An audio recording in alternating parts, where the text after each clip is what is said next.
ನೋಡಿ ಮಳೆ ಕಾರಣ ಸ್ನೇಹಿತರೆ, ಗುಂಡಿಲ್ಪೇಟೆಯಲ್ಲಿ ನೋಡಿ 2 ತಿಂಗಳಾಯಿತು ನಾವು ಬೆಳಕನ್ನು ನೋಡಿ ಈ ಥರ ಮಳೆ ಇನ್ನು ಬರ್ತಾನೆ ಇದೆ. ನೋಡಿ ಯಾವ ಥರ ಹೋಯ್ತಾ ಇದೆ ಮಳೆ, ತುಂಬ ಜೋರಾಗಿ ಹೋಯ್ತಾ ಇದೆ ಮಳೆ. ಪಾಪ ಬಸ್ಸುಗಳು ಓಡಾಡ್ತಾ ಇದ್ದಾವೆ, ಆದರೂ ಇಲ್ಲಿ ವ್ಯಾಪಾರಸ್ಥರಿಗೆ ತುಂಬ ತೊಂದರೆ, ರೈತರಿಗೂ ಬೆಳೆ ಬೆಳೆದಿರೋದು ತಗೊಳಕ್ಕೂ ತೊಂದರೆ ಆಗ್ಬಿಟ್ಟೈತೆ. ನೋಡಿ ಫುಲ್ಲು ಮಳೆ ಯಾವ ರೀತಿ ಹಿಮ ಥರ ಹುಯ್ತಾ ಇದೆ ಅಂದ್ರೆ ನೋಡೋಕ್ಕೆ ಅಸಾಧ್ಯ. ಈ ಥರದಾದ ಮಳೆಗಳೆಲ್ಲ ಹುಯ್ತಾವೆ. ಮಳೆ ಹುಯ್ಲಿ, ತುಂಬ ಸಂತೋಷ, ಮಳೆನೇ ಬೇಕು. ಆದ್ರೂ ಪಾಪ ಸ್ವಲ್ಪ ಒಂದು ದಿನ ಬಿಟ್ಟು ಒಂದು ದಿನ ಹೋದರೆ ಹೆಂಗೋ ಪಾಪ ಅವರು ರೈತರಿಗೊಂದು ಅನುಕೂಲ ಆಗ್ಬೋದಾಗಿತ್ತು. ಆದರೆ ಮಳೆ ಪ್ರಕೃತಿ ಯಾರ ಕೈಲೂ ಇಲ್ಲ, ದೇವರ ಆಟ. ಆದ್ದರಿಂದ ನಾವು ಎಲ್ಲದನ್ನು ಸ್ವೀಕಾರ ಮಾಡಲೇಬೇಕು ಅಂತ ಹೇಳ್ತಾ ನೋಡಿ ಯಾವ ಮಳೆ ಯಾವ ಥರ ಹುಯ್ತಾ ಇದೆ ಅಂತಂದ್ರೆ ನೋಡಿ ಫುಲ್ಲು ಮಳೆ ಈ ಕಡೆ ಎಲ್ಲ ಹೊರಗಡೆ ಓಡೋದಕ್ಕೆ ಕಾಯ್ತಾ ಇಲ್ಲ, ಆ ಥರದಂಥ ಮಳೆ. ಇಲ್ಲಿ ಕೊಡಗಿನಲ್ಲಿ ಮಳೆ ಹಿಡ್ಕೊತಾರೆ, ಆ ಥರ ಹಿಡ್ಕೊಂಡ್ಬಿಟ್ಟಿದೆ. ಈಗ 2ನೇ ಕೊಡಗು ಆಗಿಬಿಟ್ಟಿದೆ ಗುಂಡಿಲ್ಪೇಟೆ. ನೋಡಿ ಈ ಥರ ಮಳೆ ಯಾವಾಗೂ ಜಾಸ್ತಿ ಬಂದಿರಲಿಲ್ಲ, ಇವಾಗ ಜಾಸ್ತಿ ಮಳೆಗಳು ಈ ಥರ ಹುಯ್ತಾ ಇದೆ. ಪಾಪ ವ್ಯಾಪಾರಸ್ಥರು ತುಂಬ ತೊಂದರೆ.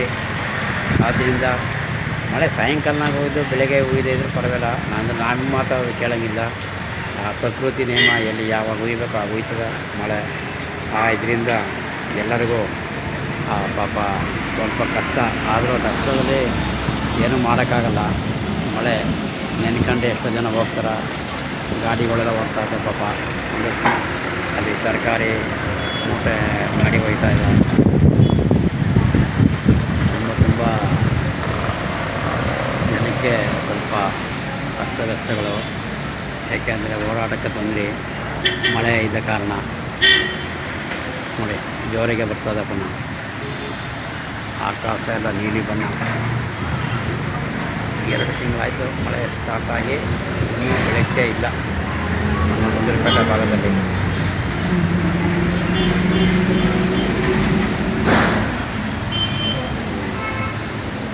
ಮಳೆ ಮಳೆ ಮಳೆ ಜಾಸ್ತಿ ಜೋರಾಗೋಯ್ತು.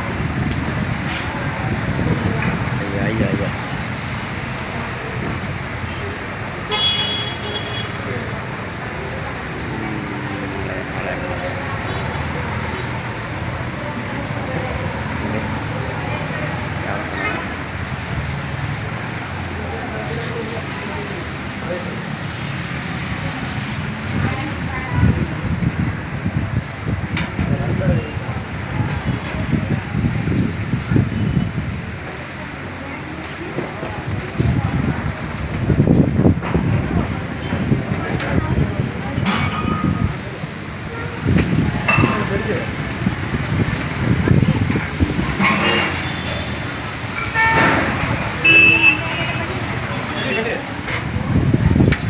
ಮಳೆ ಚಳಿ, ಊಟಿ ಥರ ಚಳಿ ಆಗ್ಬಿಡೋದು ಇಲ್ಲಿ ಮಳೆಗೆ. ನೋಡಿ ಯಾವ ಥರ ಮಳೆ ಹೋಗ್ತಾ ಇದೆ.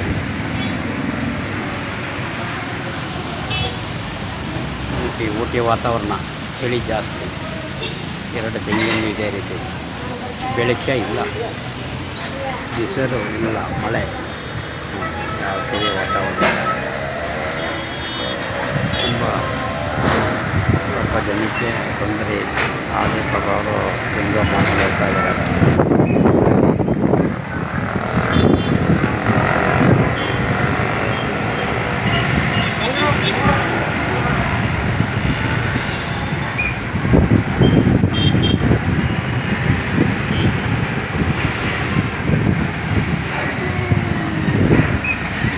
ನಮಸ್ಕಾರ ಸ್ನೇಹಿತರೆ.